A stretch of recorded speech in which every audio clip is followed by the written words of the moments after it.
Well, hello there, everybody. Welcome to Always Off Brand. I don't know that we need to say anymore what we do because it's just e-commerce retail. We just simplify it. It's unfiltered. It's a show like no other. I'm one of your hosts, Scott Oshman. Welcome, Scotty O. And joining me from, if you're watching on YouTube, I'm not really sure. Are you okay, Hayley Brucker? Hayley Brucker in the news. Scott, you think I look in it looks like I'm in a hostage situation currently. I am not. I am fine. Here at the farm this morning, it's 19 degrees. I don't want to sit outside in my little, Scott, you call it your man hut studios. What should I call mine? I don't know. I have a I shed don't know. outside too that I usually sit It's in. the It's too great cold for that. commercial, the She Shed. Sure, the she shed. Anyways, yeah, can you hear me? Yeah. I can hear you. It is again on the YouTube. It's like she's in a dark. she's she's not there.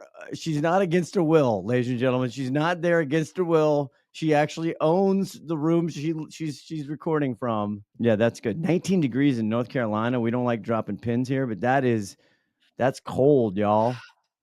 It's cold. Y'all aren't It's set really up for freaking that, cold. I'm y'all. dressed like the abominable snowman. You're not even though. You got like a vest on. No, I got my coveralls on. Okay, you got your long underwear on? Fantastic. I have long Um, underwear, fleece leggings, coveralls, a heated vest.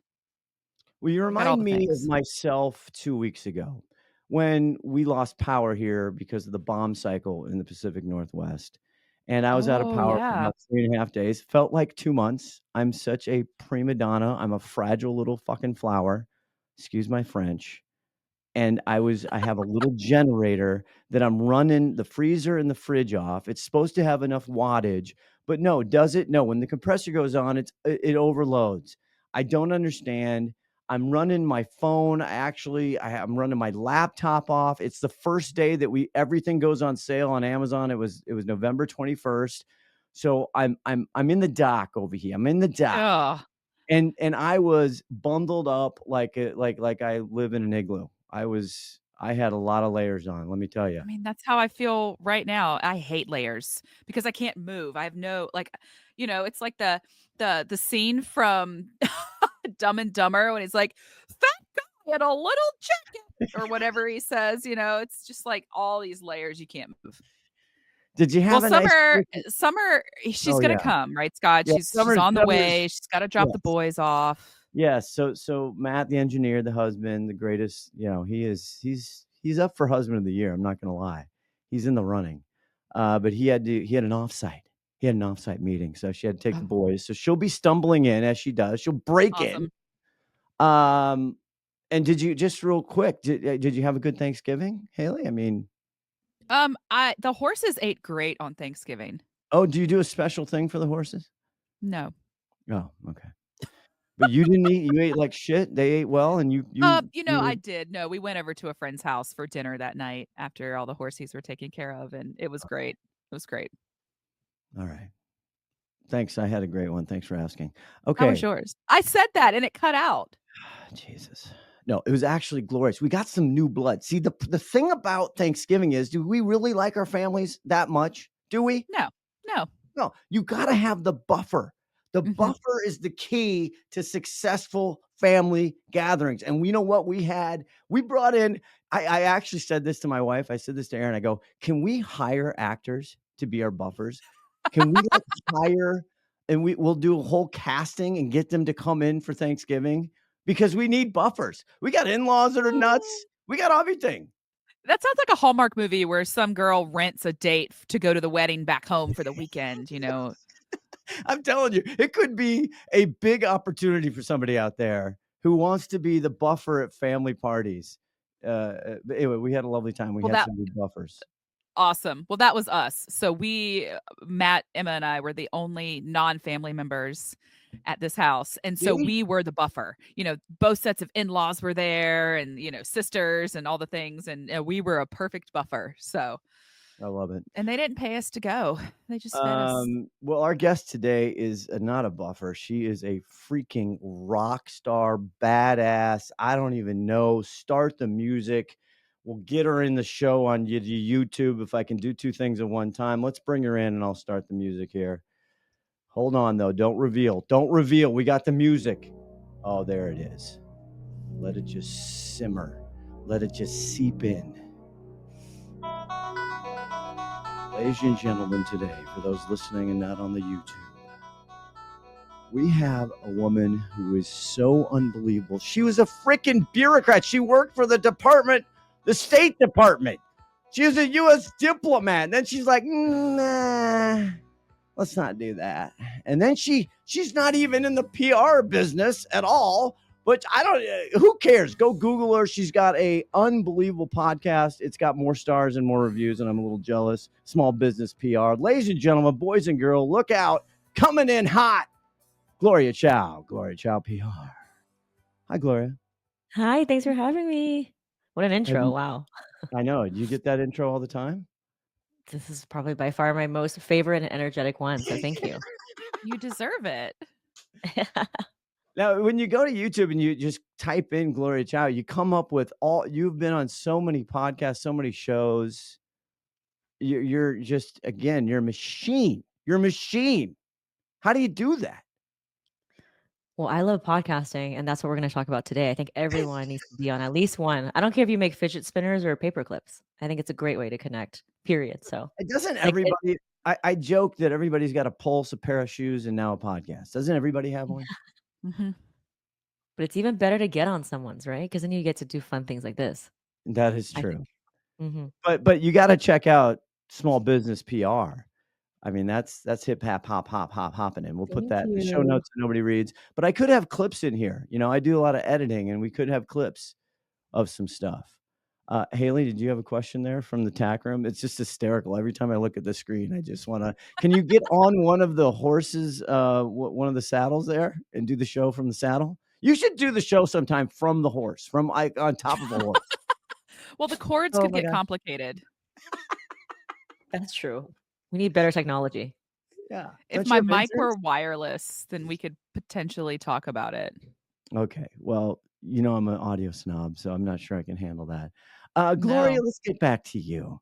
So just set the scene. You have no PR experience. You didn't work for you're not coming into this. You're a US diplomat. COVID happens. I heard the whole story. I don't care. Google it. But what are you trying? I mean, I've been with brands my whole life for 30 years now almost. And we've had big PR agencies. We've had single PR agencies. We've had the whole gamut. Back in the day, you used to go, they came in and do huge presentations, how many impressions, you got this and that, and gear guides, blah, blah, blah. Tell me why it's not, your homie shouldn't play that game no more. And you know what? It's not like I'm just hating on PR agencies, right? I think if you have tons of budget and you don't mind spending tens of thousands of dollars per month for 6 months, do it, right? Like, obviously, not everybody wants to do their own PR, but for 95% of the small businesses out there, it's not feasible. And so, of course, for the longest time, small businesses just don't do PR. They say, well, I'd rather put it into ads, or I would rather put it into something else.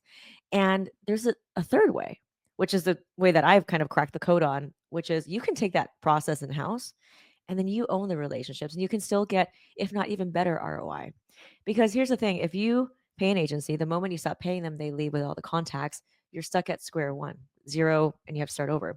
Same thing with ads, right? It's a faucet. You have to keep feeding it and then the faucet runs dry. So when we're talking about now, which, we're all in the age of like, we got to work smarter, not harder, and we're busy, right?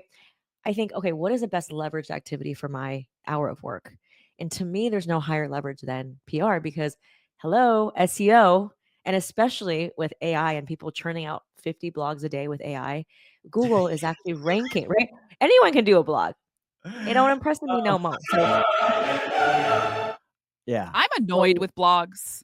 I don't know how you guys feel about them, but it's so saturated with pop-ups, sponsored ads, like their affiliate links. It's too much. Ladies and gentlemen, joining the show now, Summer Jubileer. Hi. Summer, meet Gloria. Gloria, this is Summer. So lovely to meet you. Nice to have you. Nice to meet you. Okay, so keep going on that train. So you're right. In fact, we had these people on there now. They went on Shark Tank, they whatever, Paddle Smash. They came from the toy Mhm. industry. They didn't have no Yeah. stinking PR agency. They sent the stuff. They like just Yeah. bulldogged it by themselves. Is that kind of what you're Yeah. talking about? Yeah, so I think the reason why forever we've been told, well, PR is for politicians, for celebrities, people with a lot of money, is because that's how they can charge you a lot, right? They shroud it in secrecy. The PR agencies say, you have to pay us. You cannot do PR on your own. It's this complex thing, but it's not. It's not complex. It's Ooh. literally two things. It's writing a good pitch and knowing who to send it to. And if you can put the two and two together, you can repeat it in a system in your business by hiring an intern or assistant, and then you get all of the connections because journalists want to talk to you, the founder. So let's remove the middle layer and let's give you access because journalists are looking, they are looking for indie brands to feature. The news cycle is 24/7. So we are doing them a favor by putting our name in the hat. But we're not told this because there's people who want to monetize on us, right? And so I think there's a mindset piece that we need to get around to know that journalists absolutely want to hear from us and we don't need a billion followers. And also, like, how do we actually do that? And I think there's not enough education to make this accessible. And that's what we're doing today because one of the things I've learned from not being a PR person, I've never worked a day in my life in any PR agency. I actually, a funny story, applied for over like 1,000 jobs in PR when I was trying to leave the State Department. And they all wanted very cookie cutter traditional PR experience, and nobody would hire me. And I really realized, like, wow, like this industry is very gate kept. It's very traditional. And so I just got this tiny little client. And because I had no connections, I had to Google in the search bar New York Times newsroom operator. And I had to pick up the phone and cold call thousands of times, putting together random email addresses with no blueprint, ugly cry, sweaty palms, like putting like spaghetti on the wall. And I started to pick up on patterns on when the journalist would actually respond. And I turned that into a method now of how to structure your pitch that works for any industry. But no one's really telling you this, right? Everyone's like, oh, you get an agency and it's very expensive. So then, okay, I'm just not going to get featured. So I think this is why it's so important is like I think the industry needs a disruption. I think yes, absolutely there are places for PR agencies and they're doing amazing job, but for what they charge and for the duration, it's just not feasible for most small businesses. Damn. I mean, that's so funny, right? You've never had a day of PR, but you're Gloria CHou PR. Like that's like you've added that. Like Hayley Brucker is Hayley Brucker in the news. I mean, I don't know if she's filed any paperwork to change her name, but are you going to change your name to Gloria CHou PR? You mean my name? I'm just kidding with you. Summer, did you come in? Oh my God, Summer's got her coffee with her because she took the boys today. I had it delivered. Just Oh, to just, say. okay. I'm God jealous. forbid. I did She's not have smarter than time. all of us.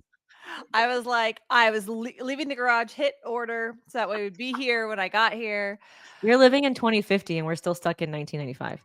Listen, I'm living efficiently. That is how Oh, I'm living. That is the only way to get this all done.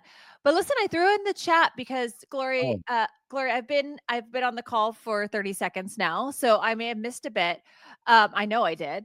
And you're talking about what agencies charge. Have we talked about like what is, I know it's a range, but like what is a Mhm. typical charge and is it a retainer? Like what are Yeah. what are agencies charging these days? So the funny thing is like no PR agency will guarantee. And so they loop you Yeah. into these long contracts for at least 6 months. In New York, it's usually in the 5 to 10K range per month for 6 months minimum. Um, Closer to the 10K range. And obviously, if you're a Coca-Cola, Pepsi, like that's, $30,000, $50,000 a month. And so for a lot of it's just not feasible. And Yeah. because they don't pay based on results, I have a lot of people coming to me after they spent $30,000, $40,000 with a PR agency because I get it. We're all time poor. These are busy moms. These are people, they're like, oh, I just want someone else to do my PR for me. I hear that all the time. And I get where they're coming from. But here's the thing, it's not ever turnkey. So you're still going to have to sit with the 21-year-old account executive who's now working on your account. You're going to have to tell them everything about your business. You're going to have to like wait every week for like the one update they give you. You have no Right. transparency into who they're pitching and you're not making connections with the journalist. So I just think that for the ROI and what they charge and the margins for product-based businesses, there's no wonder that most people just aren't doing PR. And I think there's a huge opportunity there that's not being taken because they just bought into this idea of it's just not for me, or it's for big companies. Right. And they just spent $60,000 and, maybe got like one hit on a BuzzFeed if they were lucky. Or even if they get like 10 hits, is that worth the 60,000? I don't know, right? Yeah. To me, it's like, how do I create assets in my business? And the PR agency is not going to give you their contacts. And so the moment you stop paying them, you're starting at square one. I think this is why it's so important. If you learn how to do your own PR, if you know who are the journalists covering your beat, whether it's sports or parenting or e-commerce, then you create a relationship with them, and then you can hire a PR agency later. But I think a lot of people just are saying like, I don't have time. I'm just going to have someone else do it. Completely delegate what I think is the most important part of their business, which is the messaging part, to someone else. What do you think of hiring internally instead of, no agency, but you hire internal? Yeah. As I'm hearing you say all this, and I'm thinking like, I'm a business owner. Like, this Yeah. is one of the things that's easy to push aside. I agree with you. It's not what you should. So what about hiring internally and having someone I manage love it that. for So you? I actually teach that in my program, right? Because the thing is you want to make it a system. So I see it as planting seeds. And of course there's a, minimum threshold you have to meet, but once you get there, it becomes much easier. You just need that first yes. And then it becomes kind of like a snowball effect, right? It's like getting onto one podcast versus, the 30th podcast. I was like, you should hear me on my first podcast. You could actually hear how nervous I was because you could hear me like fumbling the pages and like shaking, right? Yeah. Now I can speak without it. So I think everyone has to start somewhere, and no one's really telling people how to start it. But you can definitely hire an intern or an assistant, and I have all these tips about it. But I would have a special email inbox, preferably not your customer service email. So a different inbox, like a team at or a whatever, and then use LastPass, give that intern or assistant that email, and then just have them monitor it and have them send all of the pitches on one day. I really want you to install an email tracking device. I use MailSuite, and so that tells you if the journalist opened it or not. So that gives us data about, okay, well, maybe it's a deliverability issue if it's not being open, or it's, they really like it and they're opening it multiple times, in which case I would go and start following up and engaging with them. So there's definitely a way to do it, but that has worked really, really well for so many of our founders. And they continue to get press every season. First of all, your cold calling spoke to me because my first job was 99% rejection and 1,000% cold calling. And I just went door to door in industrial selling laundry services. So, and most of the guests on here, yeah, you're a unique situation because most of them I cold call. I literally send them a message on LinkedIn or whatever, and I pitch them the show, and it happens.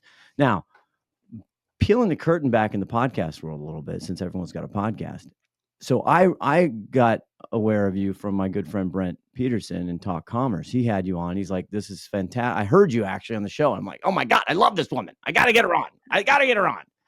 But there's a bunch of agencies or people or agents or reps or whatever you want to call them who book you on a bazillion podcasts. I get all those emails. And you know what? We've met a lot of phenomenal people here. Do you do that? Do you suggest that? What do you think of that? Well, let me ask you, because you're a podcast host, the majority of those emails, are they good pitches or bad pitches? So, yeah, it's probably 50-50. The biggest thing I tell people is you got to give me the link to hear them. But when we first started years and years ago, It's been years. I blindly said, okay, that person sounds interesting, whatever, but I never heard that. Like, I want, we're trying to go for smart and funny here. We don't hit it every single time, but I want to hear them talk. I want good talkers, right? I want it because this is a conversation show. This isn't scripted. Yeah.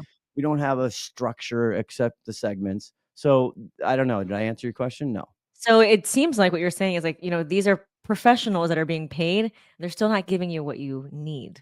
And so I think, from all the pitches that I've gotten, I get really turned off if someone can't even pitch on their own. Now you can get an assistant to say it's from you, but if you're hiring a third party to do it for you, I just don't love that. I'm like, you don't have the time to like pitch me yourself.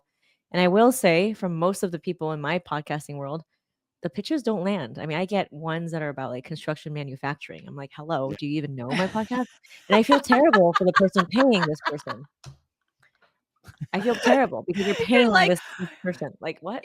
you're like, my next brand sponsorship is going to be with John Deere. I can't wait. Seriously, in New York City, that's going to be very useful. We're going Yeah. to crush it. OMG. Yeah. So Uh, that's how I feel about it. I think if you look at the majority of them for what you're paying and what you're getting, I've never responded to a single one of them. yeah.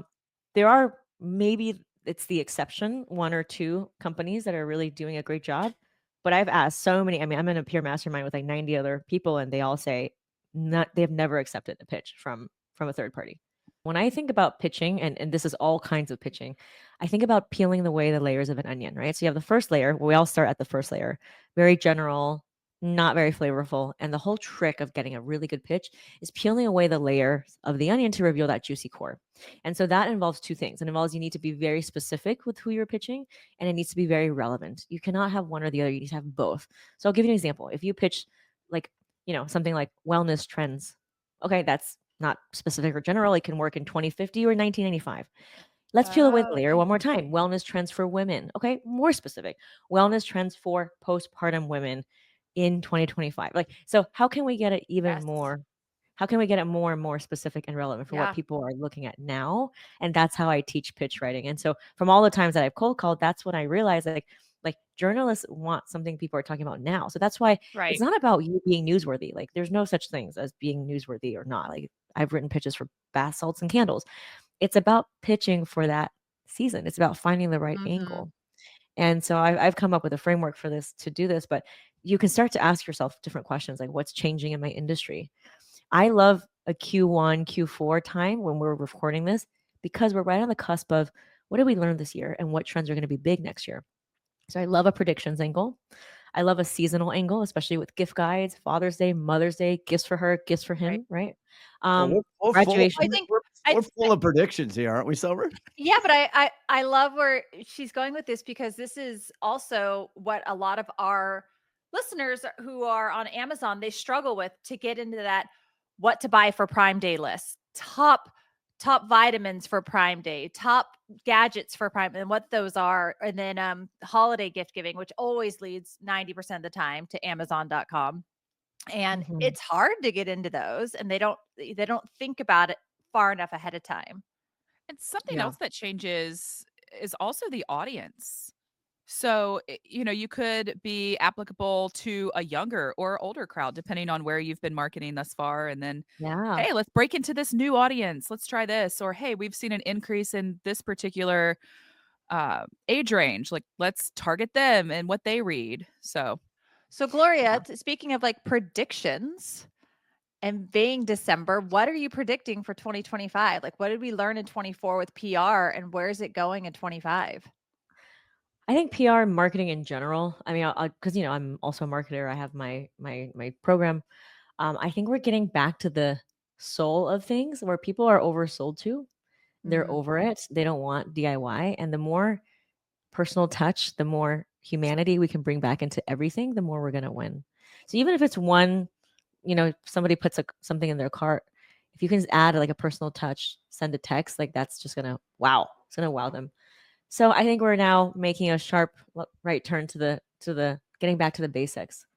And I also think that more is not necessarily better. I think we're trying to get back to the essence of things more, just because there's just so much saturation with everything. Don't we want like human connection again? Yeah. I mean, you talked about that. How do you get the person at the New York Times or all these people, right? They want it, the editors, the producers want to hear from the owner operator. They want to hear your story, not a third party, right? That's because they want connection. They want that relationship. Yeah. And not like a PR agent, like, oh, I'm representing my client. It's like, no, cut to the chase. I want to hear from the founder what their story is, but don't go crazy with your story. So I have a like anatomy of a pitch, and this is from cold pitching thousands of times, and it's called my CPR method, and it stands for credibility, point of view, and relevance. Oh, When I have these I three heard things- that. I heard that you on your podcast, and I'm like, CPR. This woman does CPR. She can resuscitate a brand or product. This is remarkable. Go ahead. So that pitch, so your pitch needs to have those three things. And I like to start off with the relevance, because what is news if it's not relevant? Right. A lot of times when we write to somebody, we introduce ourselves, and that is the quickest way to lose the attention of the other person. 100%. I have like 17 emails already this morning of people saying, "Hi, I'm Shannon, blah, blah, blah. Do you want to improve your conversion rate?" I'm like, delete. Yeah, exactly. Right? Exactly. It's not relevant. But if they said something like, did you know that the algorithms are, hampering down on our views by 30%, Sure. and here's a solution, that's a little bit better. So lead with the relevance. So it could be the season. It could be riding the coattails of what's trending. It could be a viral TikTok trend. It could be what a celebrity is buying. Like whatever that is, that relevance is so important, whether it's seasonal or even regulatory. And then P in CPR stands for point of view. So then I want your pitch to have 3 bullet points, which are 3 tips, 3 insights, 3 things, 3 reasons. And then you conclude with the credibility piece, which doesn't mean that you need to be featured in all these places. Just 1 or 2 sentences. Don't go crazy here about you and your story. And I love a good hyperlink. Don't attach your, marketing spiel email, because you're not selling to the journalist. The journalist is never going to buy from you. And that's a fundamental brain thing that we need to kind of remember, is like, we're not selling to the journalist. So the more you market to them, like you're sending a marketing email, the more it's going to go in the trash. So use a CPR method, start with the relevance, lead with the insight, lead with how you can be a solution, and then just how they can contact you. Can you send samples? Do you have an affiliate link? Where is it shipped? What's the pricing? Is it good for a stocking stuffer, or is it a premium gift? Is it on Amazon, or is it only on your website? Have all those things in there. Fantastic. And then hyperlink to additional things. I like to put 1 image, just 1, in the photo, right? In the text, In the the body. body of it, and then hyperlink if they want to find more information. And here's the So wait, thing: don't give them a whole Amazon store. Pick 1 or 2 items that are perfect for that season. Don't give Yeah. them a whole store. Yeah. Don't give them lots of options, because then you're overwhelmed and you're like, I don't have time for this. wait, what's the C, the P, and the R again for me? Because I didn't go to Yeah. Columbia like you. Credibility, point of view, and relevance. But I like to start with the relevance first. That's okay. Okay, I like it. Summer, it looks like you're just about to say, I was going to get us into break. What do I you knew think? you were, so I cut it off. I cut Okay. off my question. Well, that's okay. You want to stay because I have something I want to delve into when we come back from the Okay. break. The only thing this is reminding me of, Gloria, it also sounds so relevant for applying for jobs. And I think about when you're applying for a job and how you're going to stand out, and like, how many times do we send out our resume and it's the same spiel on top or the same email? And like, how do we make yourself relevant to the time period, to what you're applying for? And just hearing this, I'm like, oh my gosh, like this, I mean, this could be another part of like what you teach, which is like how to get noticed to get a job. Because it's there, it's pitching yourself again. That was what it just was reminding me of as you were speaking. She I just also think pictured, resumes are so outdated. Like, why are Oh we even God. reading a piece of paper? Why? Because it goes People into, don't. they don't, They it don't. goes AI. They need into, video, yeah. it goes into an app, which then scans it, and then it tells you whether or not like this person should like move forward. And to help cut through that, I mean, when I posted a job recently, I had some interesting notes in LinkedIn, and some stood out clearly, and others I was like, why are you, this is ridiculous that you're even pinging me. Like, this is Yeah. your pitch to me to get to learn more about the job. Like, come on. So yeah, that's what I was thinking about. But I do agree with you, Scott, that it is time for a quick break. it is. But when we come back, I'm fascinated by the confluence, perhaps, or Gloria, what your POV is, what you think about this whole, the PR, the earned media, and then social media and influencers and what they call affiliates. I don't know. They change the damn names every 5 minutes. I can't keep up. When we come back, we're going to dive into that and much more right after this. I'm Melody Vonderbon, co-founder and CEO at Max Retail, and you're listening to Always Off Brand. All right, we're back with Gloria. Gloria! I'm sure you've never heard that ever in your life. Never. Never. What a great song. So there's this whole thing like followers, my wife is just like, I must get like 7 notifications of deliveries a day at this time of year. It's ridiculous. And so something will show up of more like randomness. And I'm like, whoa, what's this? And she's like, well, this woman I follow. She doesn't talk like that, actually. Summer's She met does her. not talk like that. But what is the intersection here? How do we divide this for small business? No, so For Scott, let's get back for your what? question. I didn't answer the question right. Influencers versus Yes. affiliate Yes. versus earned versus editorial. Like it feels like the word content now just includes everything. And No. it's all just bucketed into this confusing stew of options, and break it down for us. Like, Break it down, Gloria. please. Yeah. So there's really three buckets of media. There's earned media, which is, the most credible. It's going to get the most reach and the most traffic because that's highest rank on SEO. So if you're like a Business Insider or a Forbes or a New York Times, that's earned media. When you're not paying for it, you've earned the right to, tell that journalist that you're an expert and you've convinced them. That's earned media. It's the Thank holy you grail, so right? much. Do you know how many years the PR agency would come in and we got this amount of earned media, and I'd be like confused, and I was embarrassed to ask what the fuck it meant because I'm like, I don't understand. We're paying thousands of dollars a month. Why is it earned? Yeah. But they're not paying the journalists. But now we're at a point where there's a lot of paid media. And so like that includes those scammy like DM messages like, oh, we can get you featured here in disruptive 40 under 40. It's like I don't know where that is. I Oh don't know yeah, what just that's yeah, like a you can be scammy. you can be the top 30 under 30 if you pay $2,500. Yeah, but under where? Like in what Yeah. I interviewed the editor-in-chief of Entrepreneur Magazine, and he said this is very important. He said if an outlet or a media platform, if they don't have an audience, they will monetize you. If they have a great audience, they're going to monetize your audience. So think about next time when you pay for something, maybe they don't have a great audience. If you look at the New York Times, right, they don't Yeah. need to monetize you. They have their own audience. So that's something you said, and that was like, whoa, that was like a light bulb moment. So Yeah. that's really paid. And it's hard because there's a lot of things parading as PR of like, but it's actually like, paid news article, but it looks like a news Yes. article. But then you see in fine print that it's actually advertising. And I know it, you know it. And so the moment I see it, I click out of it because I don't want to be shown an ad. And the ads don't get you that SEO traction, the ranking as much as earned media. So there's a huge, huge industry of people trying to sell you a news article that's paid where they just upcharge you when you can probably just go to Yahoo Finance and post your own thing. So be very careful of these PR people, quote unquote, who are trying to sell you those paid spots. It makes my job harder, honestly, because it adds to the scamminess of it. Yeah. Yeah. And so that's not editorial, that's advertising. And then you have, the influencers, and a lot of them, they love free merchandise, so they list themselves as a writer, a blogger, and that's fine, right? They do write things. But a lot of times you need to vet really well. Are you sending free merch and samples to someone that's like a pseudo journalist?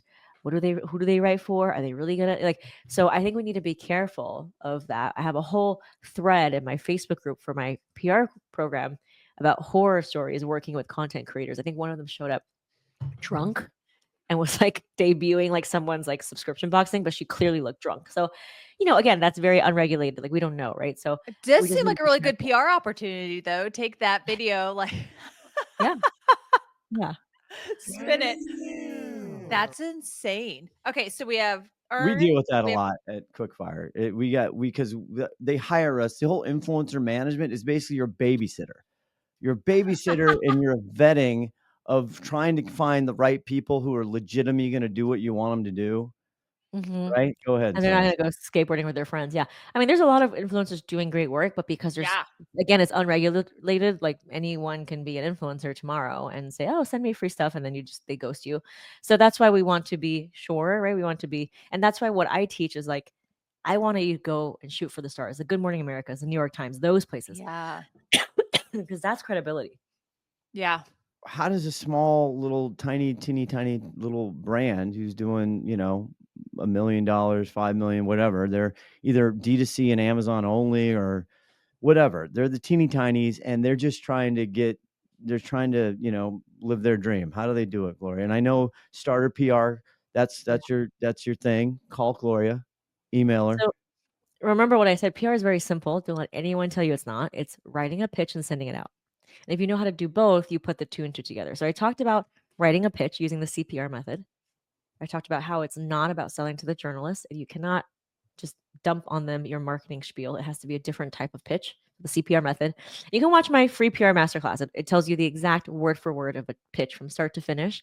You can see that at gloriachoupr.com/masterclass. Now let's Bam. talk about the second part of PR, which is who do you send it to? And it's not going to be media@forbes.com or info@buzzfeed.com.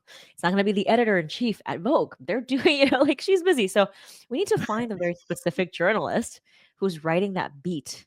And for a Yeah. lot of e-commerce people, if you want to get into a gift guide, you want to look for shopping or commerce in the title of the writer. Oh, So interesting. commerce editor, Yeah. commerce Yeah. editor. These are the people who are recommending products for their listicles, their shopping guides, and gift guides.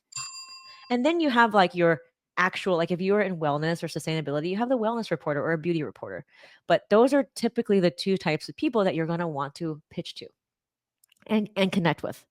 And you might be saying, okay, well, how do I connect with them? So I want you to do a couple things. One is install a Google News Alert, which is free, by the way. Install a Google News Alert with the keywords. So if you are in pickleball, right, or gear, gadgets, put that in there, and Google will give you all the articles being written about your product. And it's as simple as copy and pasting the person who wrote the article into an ever expanding Excel spreadsheet, and their email is listed. It's all public. And then you have your own media list. You can also sign up to be a source on things like Haro, which is now bought by a different company, things like Quoted, QWOTED, where you sign up as a source and journalists are looking to interview people from all walks of life. And another treasure trove, I just did a training on this in my PR program, is Substack. So Yes. Substack is a place where so many gift guide and product journalists are looking for people to interview. And they will actually tell you what they're working on that day, fresh off of their plate from the editor being assigned before it hits the newsstands. And they tell you exactly what they're working on this week, what types of products they're covering, how to pitch them, and their email. So subscribe to their Substack. And so those are some of the ways. And also there's like LinkedIn, you can like follow hashtags because they're writers as well. But there's so many grassroots ways that you can start to build this for yourself. Wow. I mean, I want a drop the whole mic. basket What of else? juicy nuggets. I Yeah. don't even know where I to mean, start. holy sheboygan, bad man. You start by watching her masterclass. Absolutely. I'd That's like to where you master start. something. I'd like to just be so good at something. Anyway, okay, so what about podcasts? How do we do PR for podcasts? Yeah. Podcast is great. A lot of times we think, oh, well, I make a candle. I don't have any business being on a podcast. That's not true, because what is it a sustainability angle? Is it a self-care angle? There's so many podcasts for every angle, whether it's wellness, whether it's Yeah. parenting. So yes, you have your product, but then you also have your POV on the industry. And so for a lot of those podcasts, you need to figure out what is the theme that you want to talk about. And then just using my CPR method, instead of the 3 bullet points of like insights, what I like to do is to say, here are the 3 questions that I can answer on your podcast. And Yeah. as a podcaster, that makes it so easy for me to say yes or no. And so you kind of just rewrite that in question format. And obviously, if you have been on a podcast, you want to link that there as well. But it's the same value-driven way. It's still the CPR method. Okay, let me just one thing is, what about flattery? Does flattery work? Does on me. Yeah, I think it depends, right? I think Flattery will get you I think- anywhere, I Scott. think As long as it's personalization not works. slimy. Well, no, so I get the ones that maybe is like, oh my God, I just heard Gloria CHou on your podcast and she saw this. That's so awesome. I have this other person. I think they'd be great. That's not flattery, though. That's just personalization. Yeah, I know, but they listened. Again, we get listeners one guest at a time. That's good. I think It's- the more you can personalize, the better. And there's different ways to personalize. There's compliments, there's drawing on relevance. But I think the more you personalize, the better. Well, actually, one of my favorite ways to pitch, let's say if you're wanting to get into a Vogue gift guide, is like, hey, I love the product roundup that you did on the best sporting equipment for women, yoga mats. Are you doing it this year? Because I'd love to share what we have created. That's a great way to break the ice with the editor. Same thing with a podcast too. The more you can personalize it, the better. But I will say, for podcasts, and Scott, you probably know this, it's like, how many times do we get these like generic things? I loved your episode last week. No, I know. That's not. I just got one. And I'm like, you know what? Everyone does that. Everyone's doing that for Exactly. podcasts. Yeah. So for podcasts, that doesn't get you very far. What I think is even better, if you want to get onto a podcast, is say, hey, so I've noticed that this is the type of audience that you serve, and you haven't had a person like me to talk about this specific aspect. Right. That's much better Problem than some, like, solving. AI. Yeah, than some AI generated, like, boilerplate language of I loved your episode with Gloria, because I everyone am can do that. trying to crawl out of the AI trough of Delulu. I'm trying to call out. I mean, I use some of it with the Opus thing for the clips. I mean, there's some things I like, but come on, people, use your brain. Are we going to lose all of our creativity and our actual human brains, Gloria? That's not a I PR don't know, hopefully question. not in our lifetime. Yeah, seriously. Maybe in the future So, lifetime. Gloria, give us a time frame. You gave so many incredible juicy nuggets of what people can be doing, but it is also a lot of work. So, how long does it take until you start seeing some results? Well, I think trying to go viral for 2 years and putting in that time is a lot of work, right? So it's like, Yeah. what is the thing about PR is knowing how to write this way, you're learning a skill for life. You're learning how to position yourself as an expert, whereas Yeah. anyone can just make reels. So you're learning something, you're cultivating relationships, and so it's not as sexy or like dopamine hit of like I'm going to create a reel, but you're actually gaining that skill. And I will say that all the founders that do really, really well, they know how to position, they know how to message. And so that's really what this is. No one can be on stage for you. And the process of like understanding how a story is made or even getting onto a podcast, that's going to make you a better speaker, a better writer, a better communicator, period. Right. So yes, is it work? Yes, just like everything else is work. But we've had people get a response that day from a journalist. Now, in terms of if you're asking me timeline for like gift guides, there is a specific timeline. If you're doing print, so like a magazine, like an Oprah magazine or a Home and Country, they usually start planning like 6 months in advance, right? So if you want to pitch for Christmas gift guides, you want to start pitching them in the summer. Now, digitally, which is what most of us want because there's SEO and there's backlinks. If you want to pitch a Christmas gift guide, you want to start probably in September, October. Mm-hmm. And then you want to do your follow-ups. But there's also last minute gift guides, right? Raise your hand if you're a last minute person like me. There's a lot of them. So if you have something that can ship right away, if it's, like a last minute thing, then you can pitch for that. And there's also gift guides being written about how to spend your Christmas gift cards. So it's never too that's late. I need that. Yeah, never too late. I think people are always like, "Oh, I missed the boat," right? We always try to find a way to get copped out because I think subconsciously we're just nervous because we're like, "Oh, I don't know how to pitch to a journalist." So we find every excuse not to. Well, But then we when don't you want to realize be failure. People are afraid of failure. journalists just aren't like sitting on their thrones, like judging us. Like they're busy, they're writing stories.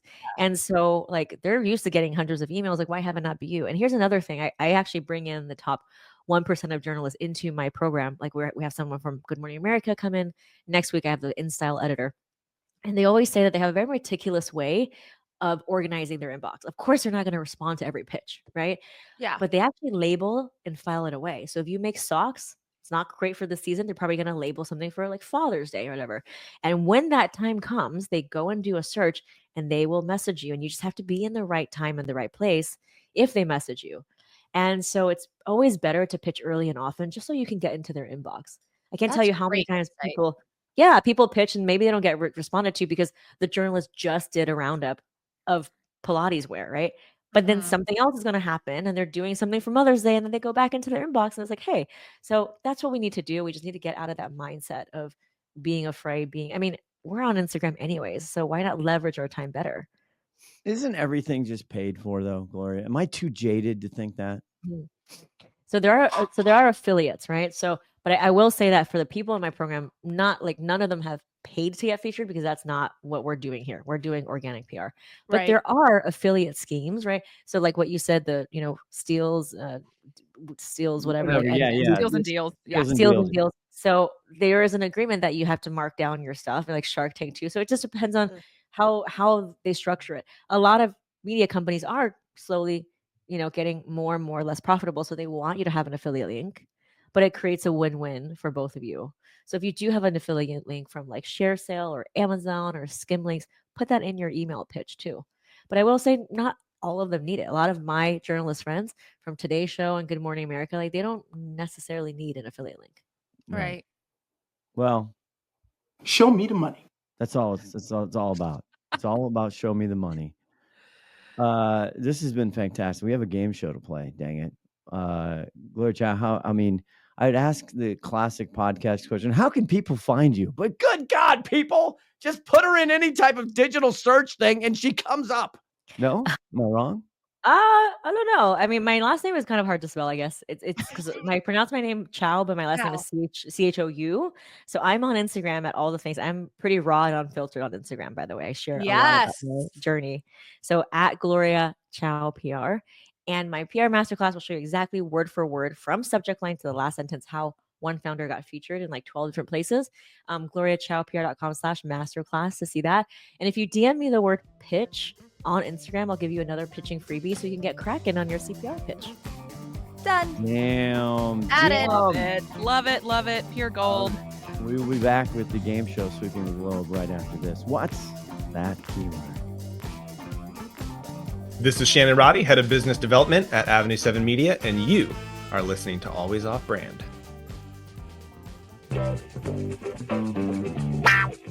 Finally, a game show nerdier than an Excel V lookup. It's time for What's That Keyword? Here's your host, Hayley on the news. Oh, Gloria, we're so excited you stuck around to play another game of What's That Keyword? All right, you're new here. I'm going to lay down the rules. I'm going to give you a product that is sold on Amazon.com, and you have to guess what the person typed in to buy this product. So what keywords converted for this product? Sometimes we think a little off-brand here. Okay, your first product is a set of wiffle balls. Oh, sports equipment for kids? Ooh, That was good. okay. Oh, hold on. I am No, all you're over wrong, the no. place. I am all over the place. I don't Come want to on, go for Summer. I don't want to go for the obvious, which is like pickleball set. Pickleball. Wait, you don't want to go for it? I don't. Well, then I'm also like, I've got 1,000 of these in my garage for hockey, and I'm going pickleball accessories. Okay. Got Balls to play with. Okay, so I was looking for pickleballs. Summer, I think you might have got it. Jesus Christ. This is unbelievable. You guys, she's on a roll. Kidding me? I was like, this On is a just roll. too obvious. OMG. Pickleballs. But like, God. pickleball Damn not it, only is David. really hilarious to say, but it's also trending. I love it. hot. It's like the so hottest fun. gift this year. It is everywhere. I suck at tennis, so I love pickleball. because you don't have to Literally really everywhere. move. No, I mean, you move. It's just like, I don't know. I'm depressed. Okay. Let's go there. All right. Can she go 2 for 2, folks? Let's No. find out. All right. Your next product is a llama sweater. I know. Can I go first? Yes, please. Happy llama, but sad llama. Live a little llama. Happy llama. There's a Happy whole llama. thing. Happy llama. Happy So- llama. Okay, I'm going white elephant gifts. Ooh. Okay, Summer. Gloria? Alpaca sweater. Ooh. All right. Nobody won that one. I was looking for ugly Christmas sweater. Okay, I was in the right. You were close. You were close. All right. That was a lot of fun. We'll be right back with the news. Summer, you are on a roll. So good. I don't know what's happening. We have to change the rules of this Good. game. Hi, this is Tim, Hi, this is Scott with Paddle Smash. and you're listening to Always Off Brand. Well, that's all been fun and games. But it's that time, the time America has been waiting for. It's time for the news. Well, move over, Walmart, because Dollar General, this is coming for you. Ooh. Oh my gosh. Have you guys read about Dollar General? So they're testing same-day delivery to compete with Walmart. And what's interesting here is they're specifically calling out Walmart. What about Yeah. Amazon? Maybe mean- they just, I don't know. I there's a Dollar General, I feel like, on every, like, I feel like they oh my gosh, my face is so frozen I can't even talk. They are like the Starbucks of Yes, thank cheap, you. That's cheap, yeah, inexpensive goods, I'll say. exactly. And so there's, probably 5 to 1 Walmarts in their town or wherever you're located. And so they have thousands of stores. And so think about it. They have thousands of tiny little DCs or distribution centers scattered out through sometimes very rural areas. Driving through the middle of nowhere, you don't see a Walmart. You probably don't see an Amazon truck, but there's always a good old DG. Yeah, it's a good So point. it's kind of genius. It's going to be interesting to see how it goes, but they're really incentivizing customers to do this by offering them like a rewards program with cashback offers. It's kind of just like a battle of, hey, we have more locations, Walmart, so Yeah, they are there's a trend and it's called cheap shit. And yeah. they are in a great place because in 2025, believe me, the winners are the cheap goods, the cheap shit, the hauls, the TikTok schlocks, the Temus. That's what we want because everything else is going to be expensive, even more expensive than it is. So they're going to rise to the top of the feed is, hey, bargain, 90% off because that's what the United States of America, that's what we become. That's what we love.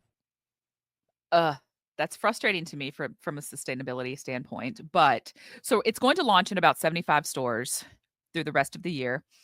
Oh, hi there, listener. Scotty-O here from, well, my kitchen, actually. Anyway, it was freezing. Hayley was cold. She had technical issues. We had to cut that off. We don't have a full next story wrap up, your usual stuff. Okay, we're gonna cut ahead here. We're basically gonna say goodbye to the great Gloria CHou. Thank you very much, and then we will end the show. All right. Hey, remember, people matter. You've been listening to Always Off Brand. Please like, share, do all the stuff you got to do. Okay, just tell one person. If you enjoy the show, tell one person. That's all we ask. It'd be great. All right. Bye-bye until next week. Hey there, this is Hayley from Quickfire, and they want me to read this so you know what this podcast is part of and how to find out more if you want. Always Off Brand is a production of Quickfire LLC and a part of the Learn and Laugh series on the Quickfire Podcast Network. For more information, go to quickfirenow.com. Have a good one, and thanks for listening.